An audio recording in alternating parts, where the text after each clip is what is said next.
Está ya al caer, ya por cuestión, digo yo, del requisito que falta por disputarse la etapa 21, pero el Tour de Francia 108 está sentenciado. Y le agradezco muchísimo a Marco Tulio y Puerto, que llegó acá a Guatemala por ciclismo, pero luego abarcó todo el panorama. Incluso vamos a publicar un cachito de fútbol al final de la charla, pero ahora recién la iniciamos. Marco Tulio, muchas gracias. Y comparte a la gente, usted que estuvo allí en esos escenarios, en esas carreteras francesas, de los tours que usted cubrió directo para sus medios en su patria natal, Colombia, ¿qué fue lo más impactante? ¿Cuál fue el ciclista mundial al que más tuvo la oportunidad de tener cerca ahí para colocarlo como el mejor que vio en la etapa in situ allá en tierras francesas? Gusto saludarle. Hola Gustavo, un placer saludarlo, un saludo a los pajaritos que están de fondo, que nos matizan aquí esta querida conversación. Ahí está mi canario. Sí, sí, sí. ¿Cómo se llama el canario? ¿Cómo se llama? Sinfi. Sinfi. O sea, Bueno, sin sí. fin, ¿verdad? Porque cuando agarra a entrarle es tremendo, ya lo va a escuchar en el fondo al Sí, rato. sí, sí, hace parte de la conversación y está muy bonito.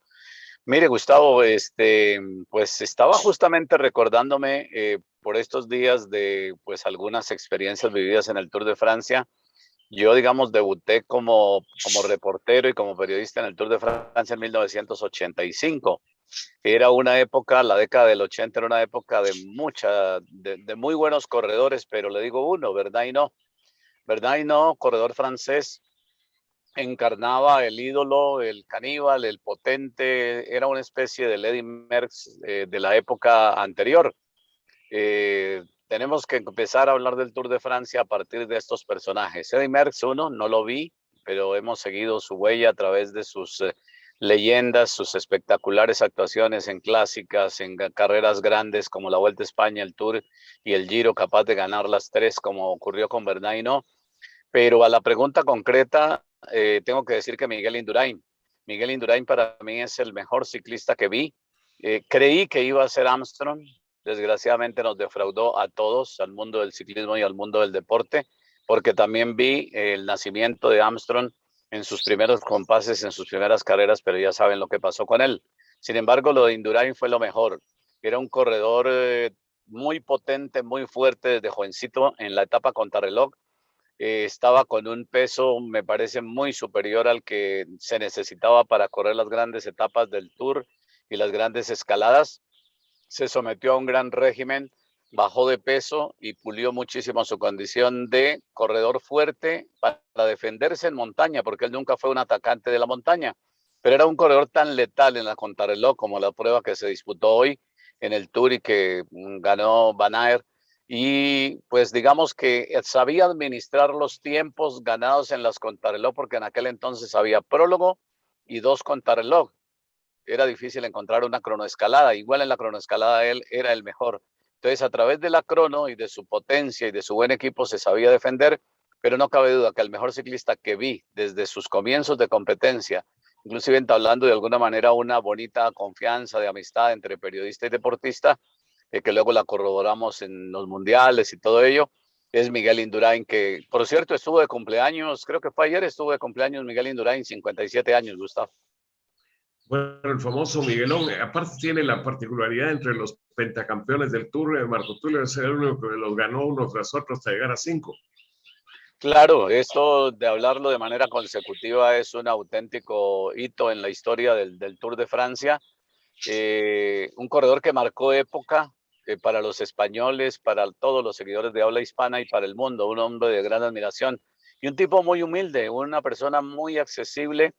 Uno de los capítulos lindos de él es que sus orígenes fueron en el campo con su papá, trabajando con el tractor, trabajando en la parcela, en los cultivos, en la finca. Y más de una vez me pasó que queriendo entrevistarlo cuando ya era un corredor campeón de Tour y lo llamaba para algunas entrevistas, hasta me contestó una y otra vez su papá. Miguel está con el tractor, espérelo un momentito. Yo le digo que lo llaman de Colombia y que en un momentito, en unos 15, 20 minutos, se los puede atender con mucho gusto. Pero imagínese el tamaño de campeón la calidad de un hombre de auténtica estirpe, digamos, de campo, de parcela, de finca. De ese trabajo no lo olvido nunca, es de las anécdotas bonitas con Miguel Indurain. Bueno, ahí con el concierto de Sinfi en el fondo, eso de campo, Marco Tulio, se me equivoco, me corrige, pero creo que lo identifica mucho con usted por sus inicios. Totalmente, Gustavo, totalmente. Mis primeros pedalazos, por decirlo de alguna manera, en esta profesión del periodismo, los di pegado a un radio en el campo, cuidando las vacas, los seguí, las narraciones de la radio colombiana en principio, muy poco la tele, porque la tele en aquel entonces, estoy hablando de la década del 70 al comienzo, pues realmente no tenía una fuerza poderosa, ni había transmisiones de ciclismo en directo, por lo menos para nosotros, para nuestra realidad. Entonces me acompañaba un radio en el campo, en los cultivos, en las parcelas, cuidando la milpa, cuidando la papa, regando las papas, en los cultivos de papa, o cuidando los caballos, las ovejas o el ganado, y con mi radiecito pegado al oído, escuchando las narraciones de los eventos. Entre ellos, recuerdo uno muy bien que fue el Tour del Avenir del año 1973, con participación de ciclistas colombianos. Y en aquella época, pues claro, ya se hablaba de las grandes estrellas del ciclismo mundial. En su momento, Eddy Merckx, por supuesto, Raymond Polidor, Luis Ocaña y tantos otros genios del ciclismo que hacen parte de la época dorada de esta carrera que está por culminar mañana. Hablando de sus compatriotas, yo de niño escuché mucho y récord de la hora, etcétera. A Martín Emilio Cochise Rodríguez, ¿usted considera, evaluándolo, que lo han superado algunos de los tiempos de 80 hacia acá, y sobre todo cuando ya se intervino a nivel de escarabajo y luego escarabajos en el Tour? Gustavo Martín Emilio Rodríguez, el popular Cochise, es un tipo inigualable, era un tipo polifacético, corría las pruebas de un día, lo hacía muy bien, lo hacía de jefe de filas, lo hizo extraordinariamente bien como gregario de Felice Gimondi en Italia, lo hizo ganando la Vuelta a Colombia, el Clásico RCN, ganando en México, ganando en Venezuela, donde corría ganaba, un corredor portentoso de un biotipo absolutamente extraordinario, muy comparable con los corredores europeos, no tenía nada que envidiarle. Cochise Rodríguez es un corredor que se lanzó a la pista y fue capaz de batir el récord de la hora, solo que lo calificaron de profesional, entonces dejó de ser pues realmente el récord que ostentaba para pasar a los libros, a la historia. Pero Cochise Rodríguez fue un ciclista que, si lo comparamos con los de hoy, era más completo. Lo que pasa es que, claro, el tema mediático después de la participación y cuando irrumpe el ciclista colombiano, el ciclista en este momento en representación de América Latina, los Parra, los Herrera, posteriormente los Mejía, los Rincón, los Botero, no digamos últimamente con Nairo Quintana o con corredores como Egan Bernal, son corredores mediáticos y corredores que han tenido la posibilidad de, primero, hacer parte de muy buenos equipos. Segundo, planificar todo para correr las principales carreras del mundo. Háblese de Vuelta a España, Giro y especialmente el Tour de Francia. Entonces son épocas distintas. Yo digo, si Cochise Rodríguez hubiera vivido esta época, sería un campeón de Tour, posiblemente un campeón de Giro y un campeón de Vuelta a España. Era un corredor de muchísima, muchísima calidad, pero vivió otra época, Gustavo. Absolutamente. Bueno, poniéndonos en los tiempos actuales, el 2021, ¿le sorprende a usted, admira usted ese prácticamente fenómeno que yo estaba escuchando a los colegas que ahora transmiten para televisión internacional, de ya calificarlo como el nuevo caníbal, hablando del esloveno que no llegaba a los 23 años, en el caso de ya el ganador del año pasado y de hablando de Tadej Pogačar? La verdad es un fenómeno, Gustavo. Es un auténtico fenómeno porque a su edad ganar 2 Tours de Francia es la primera vez que lo hace un ciclista. Esto no lo ha hecho nadie. Habría que ir a un año atrás del año 2020, o sea, en el 19, cuando gana también a una edad parecida Egan Bernal. Lo que pasa es que él lo ganó una vez y este ya lo ganó 2 veces y tiene menos edad que Egan Bernal. Creo yo, y todo parte a raíz de una conversación periodística del diario L'Equipe de Francia, que justamente sacó esa frase, ¿no?, de Eddy Merckx hace poquitos días en una cobertura. donde saludó primero a Cavendish porque le igualó el récord de 34 etapas, no se lo ha podido, digamos, están empatados en este momento en 34 victorias, vamos a ver si mañana Cavendish pudiera hacerlo, de llegar a 35, y lo otro es la referencia que hizo de Pogačar. Dijo que él veía en Pogačar al nuevo caníbal, haciendo referencia que es un corredor que sí puede llegar a ganar los 5 Tours de Francia, como lo hizo Eddy Merckx.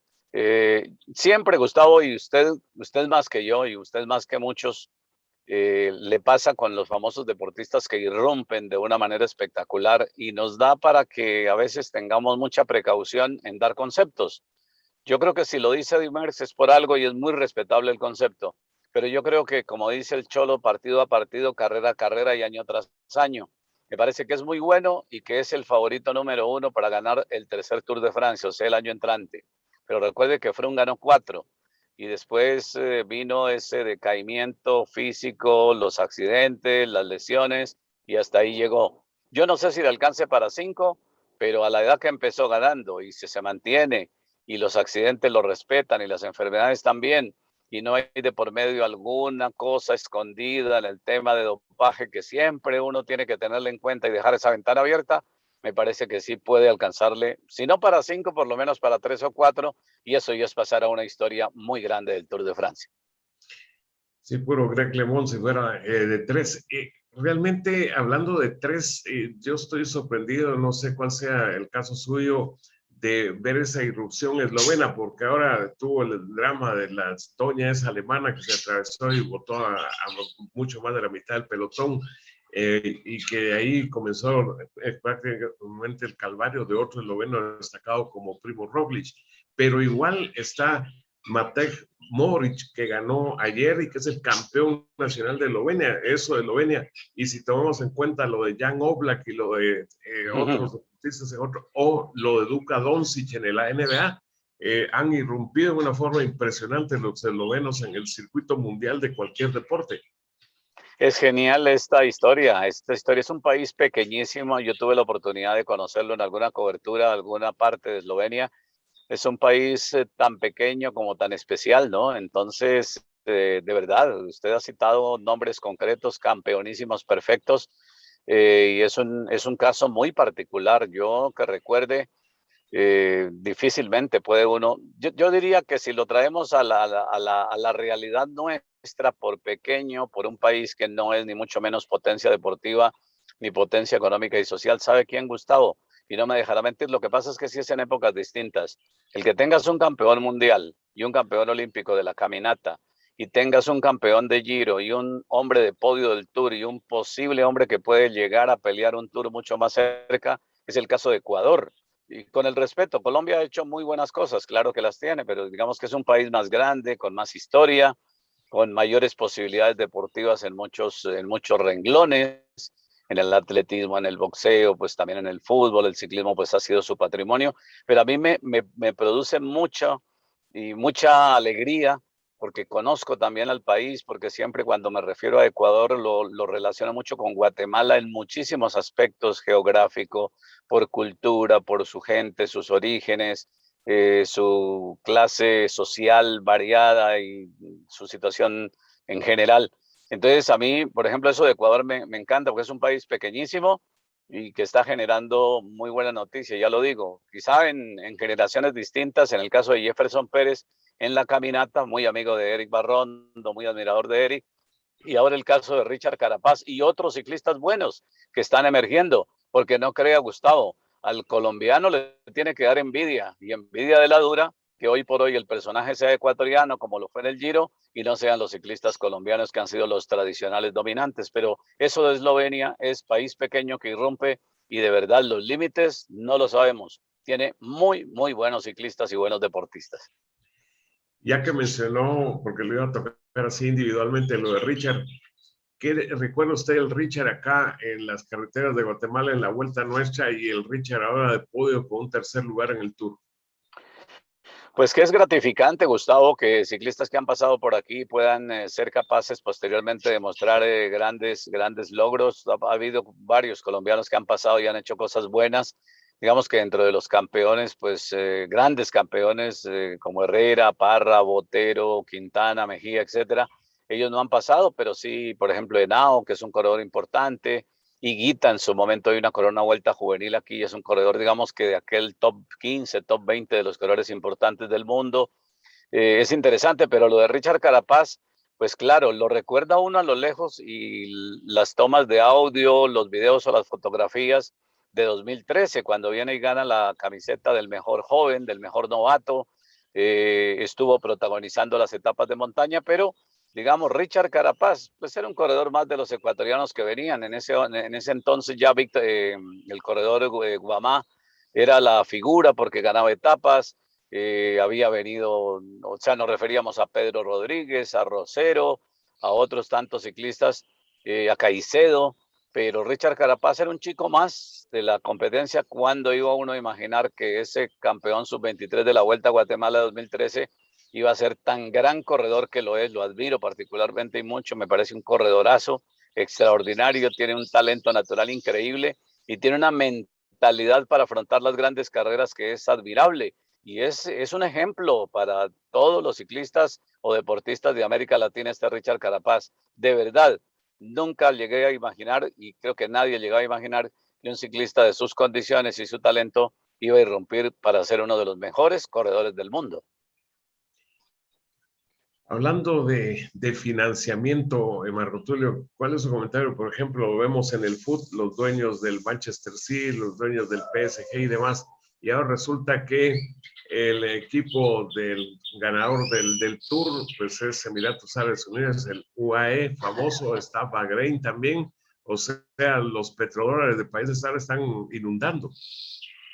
Pues sí, estamos en esa línea, Gustavo. Aquí no hay topes salariales, aquí no hay fair play financiero. Eso está escrito, pero eso no lo cumplen. Y creo que el mejor ejemplo es el tema fútbol, ¿no? Poderosas instituciones, clásicas instituciones, históricas instituciones como el Barcelona y el Madrid, que escasamente intentan ajustar presupuestos a su manera y ven muy difícil el panorama de la temporada que viene y desde hace rato están penando en esta situación. Irrumpen los financistas como el caso de Abramovich, como el caso del City, el caso del PSG y otros tantos equipos que usted conoce y maneja bien, y entonces ante eso no hay para dónde. Ellos contratan lo mejor y contratan de a dos por puesto, y entonces ahora se meten al ciclismo y si se quiere se meten al tenis y si se quiere se meten a cualquiera de los deportes porque ellos con el dinero lo compran y tienen los medios, además medios de comunicación también muy poderosos.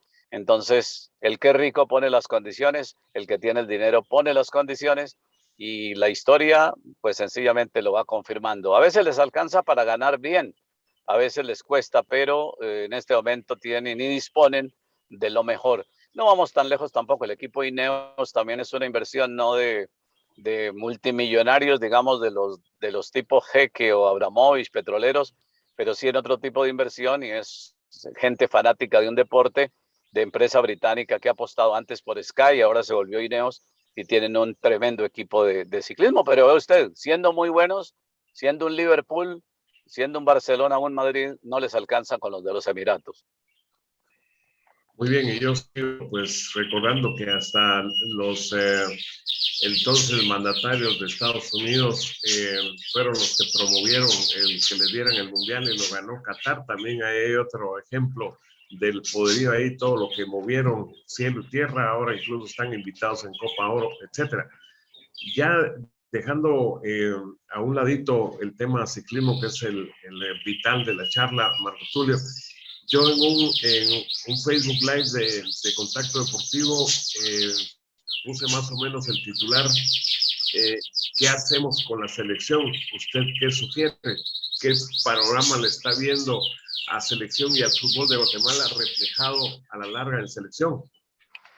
Pues Gustavo, creo que es volver a lo trillado, volver a llover sobre lo mojado y volver a hablar de lo que siempre se ha hablado. Usted que hace parte de las muchas generaciones de periodistas críticos, de periodistas con análisis profundo, desde sus propios escritos, sus libros, sus historias, creo que usted perfectamente puede saber y entender y que se tiene que devolver a la primera página cuando se hablaba de la selección, a la primera página de sus libros para decir que fuerzas básicas, buenas administraciones, honestidad, que el dinero realmente se utilice para los entrenadores, preparar a los entrenadores, ir a las aldeas, ir a las diferentes regiones a captar talentos, darle oportunidad a que los jugadores jóvenes realmente sean los que tengan la chance y la opción en el fútbol, que se le dé posibilidad al jugador nacional de ocupar su lugar que tienen que ocupar a la hora de que los equipos de Liga Nacional no invadan de jugadores extranjeros. No tengo nada contra los extranjeros, ni más faltaba, soy uno de ellos también de alguna forma y manera, aunque ya llevo 20 y pico de años aquí viviendo y pues viviendo y compartiendo aquí en este país, con muchas cosas y muchas raíces que me unen. Pero el panorama es el mismo, Gustavo, esto es tema de honestidad de los dirigentes, de ser conscientes de lo que le están haciendo, lo que han hecho sus antecesores, no ha servido para nada y que hay que trabajar con la base. Si no se trabaja con la base de por obra y gracia de que llegan algunos jugadores, algunos equipos nacionales con algunas condiciones, no vamos a tener una buena selección. El ejemplo es clarísimo, no nos vamos a ir ni a Alemania, ni a Inglaterra, ni a Italia, ni a ninguna parte. El ejemplo es clarísimo. Costa Rica, primero, las selecciones jóvenes de edad limitada, los sub-17, los sub-20, los sub-23, ese proceso, y los jugadores llegan con 50, 60 partidos internacionales a hacer su debut en una selección mayor. Honduras, pues más o menos ha manejado también la misma historia. Panamá, fiel reflejo de que trabajando primero, yendo a Mundial sub-20 y teniendo categorías jóvenes bien trabajadas, quizá no sea la excelencia, pero por lo menos son ejemplos para no irnos tan lejos. Entonces creo que por ahí está la historia. Hay que trabajar con honestidad y hay que trabajar realmente sabiendo que es el talento joven el que a futuro da los resultados. No esperemos resultados en un año y en 2 años porque no va a poder ser. Hay que tener paciencia, hay que saber vender el mensaje y no ilusionar a la gente, porque ese es el gran problema y en eso creo que estamos todos en ese círculo vicioso, Gustavo. Nosotros como medios, nosotros como periodistas, comentaristas, relatores, etcétera, pues también nos emocionamos y vendemos pues que un partido se empató, que se le ganó a Costa Rica, que qué bonito el empate con Brasil, pero ¿qué hay de fondo en el fútbol? Los vicios son los mismos desde hace muchos años, así que a trabajar se dijo, con honestidad, pero de verdad y en serio, en las fuerzas básicas, a ver si a 10 años hay una selección representativa y que pelee el área y que pueda optar de verdad a la clasificación de un mundial, porque podemos creer que con el mundial de Canadá y de Estados Unidos en el 26 y de México va a ser más fácil, va a ser lo mismo y estamos tan lejos o estaremos tan lejos como estamos ahora, Gustavo. Dentro de su exposición, bien interesante, Marco Tulio remarcó 4 veces la palabra honestidad, es una parte fundamental para comenzar a operar hacia adelante. Totalmente, porque yo creo que hay buenas intenciones de muchas personas, Gustavo. Aquí no todos son malos y no vamos a juzgar, ni mucho menos que todos vienen a robar y aprovecharse del dinero y aprovecharse de los patrocinadores y aprovecharse, en este caso concreto que estamos tratando del fútbol. Yo creo que hay gente con buenas intenciones, pero mal rodeada. Yo creo que hay buenos políticos, pero mal rodeados y con muchos vicios. Yo creo que en el fondo también puede haber buenos gobiernos, pero rodeados y con una historia y con una cola muy larga. Y eso pasa con el fútbol. El fútbol es fiel reflejo de lo que pasa en los gobiernos, o en el gobierno de turno, o en el de antes también, porque esto es historia de décadas. Entonces, si dejamos de parecernos a cómo se manejan las cosas en el país y somos la excepción, seguramente vamos a ir por un camino diferente. Pero si seguimos los pasos de la corrupción y del amiguismo y de yo le ayudo a mi compadre y usted me ayudó a conseguir votos y usted me ayudó a conseguir los votos, entonces yo como diputado, yo como dirigente, le doy lo que le corresponde y entonces nos lo repartimos entre los amigos y para lo que tiene de destino el presupuesto y el trabajo, nunca se hace. Ya para la parte final de la charla, de lo que recuerdo de una de las anteriores, Marco Tulio, usted simpatiza por una institución de abolengo mundial que es el Real Madrid. Como simpatizante, pero más que todo como analista que lo es, ¿cómo ha tomado usted esa bajada de cuero que ha aparecido en los diversos audios del Confidencial de un personaje empresario exitosísimo, etcétera, como Florentino Pérez, y no del 2006, sino que han ido apareciendo el 2011, el 2012, y no le ha quedado santo parado, incluyendo, por ejemplo, a alguien que tiene hasta un título nobiliario, como lo es Vicente del Bosque, que es el marqués Vicente del Bosque, y que el que él califica que no es técnico y que es un soquete, etcétera, con lo que representa en España ese término despectivo. Aquí tiene dos lecturas, Gustavo, dos lecturas en estas épocas mediáticas. Una lectura es que pues ese no es el tipo de periodismo para hacer, ni es el tipo de periodismo que yo comparto, jamás. De las conversaciones privadas tampoco se pueden hacer fiestas. Eso es lo primero, no estoy de acuerdo, no me parece bien por ganar una primicia, por ganar likes, por ganar sintonía, venta de titulares y todo ello, no me parece correcto, porque esto es de una conversación privada y que se ha utilizado como un arma y la ha tenido para tratar de chantajear desde hace muchos años hasta que explotó. Punto uno, esa no me parece. Y dos, también es una lección grandísima para Florentino y para cualquier dirigente y cualquiera de nosotros, que cuando estamos hablando con alguien, cualquiera sea, así sea mi compadre, mi comadre, mi amigo, mi hermano, sabe uno que tiene que ser responsable de lo que dice, en privado o en público, porque hoy por hoy no te perdonan. Y entonces lo de Florentino es terriblemente imperdonable por mucho que tenga de dónde defenderse y de dónde demandar y denunciar al que publicó todo ello o al que grabó todo ello. Quedó muy mal parado Florentino y es evidente que pues son situaciones que en este mundo mediático terminan en escándalo y terminan en que cada vez tendrá un personaje de estos menos credibilidad. Durísimo, durísimo, muy fuerte, sobre todo para el presidente de una institución tan respetable como el Madrid. Lo puede ser perfectamente o lo puede ser cualquier dirigente del Barça o de cualquier otro equipo, que me imagino, más de una historia habrá y más de una historia le podrán publicar y qué no dirán de los jeques si es que alguna vez se dejaron grabar conversaciones privadas. Claro. Bueno, Marco Tulio, muchísimas gracias por compartir esas valiosas experiencias pedalísticas, futbolísticas y generales con la gente de Contacto Deportivo. Un saludo para sus damas, para Gaby y sus hijas. Gracias, Gustavo, como siempre, tan amable y tan especial. Un saludo igualmente para su familia y especialmente para todos sus seguidores, que creo que son muchos cada vez más, y toda la respetable audiencia y gente que a usted lo sigue a través de la radio, a través de los medios interactivos como este ejercicio que hacemos de vez en cuando. Y me da mucho gusto y me da mucho placer compartir estos minutitos con usted, Gustavo, porque pues lo he admirado siempre y lo respeto muchísimo, como lo respeta la mayoría de la gente, por todo lo que usted ha hecho y sigue haciendo en los medios de comunicación. Abrazos, Gustavo, y saludos al Periquito.